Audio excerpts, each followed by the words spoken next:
Good morning mga guys at kuro-kuro, kapiliwan. Kagigising ko lang at marami na akong nababasa sa FB. Congratulations na mga nanalo.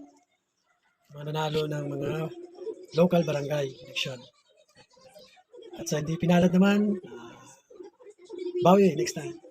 Ito lang ang masasabi ko sa mga nanalo.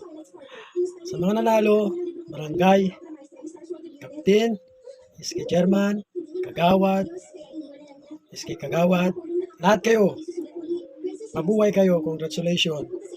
Sana magawa nyo ang inyong tungkulin. At wag na wag po kayo magpapamando sa mga mas mataas na opisyal sa inyo.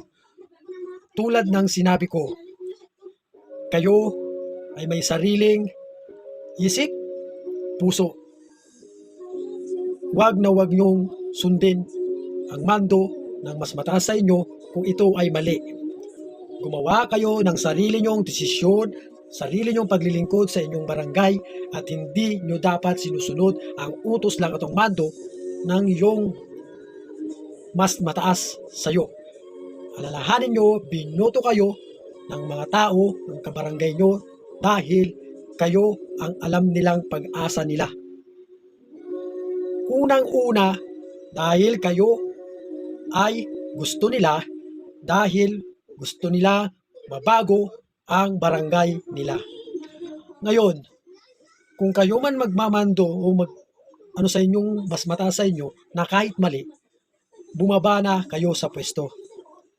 Anong silbi nyo bilang leaders kung wala kayong isang salita, gawa at isang programa na makakabuti sa inyong mga kabarabarangay? Hindi ko nilalahat, pero sana huwag niyong tularan ang iba. At salamat sa lahat ng mga botante. Yan ang inyong binoto, nandyan ang tiwala nyo, at nandyan ang pag-asa nyo.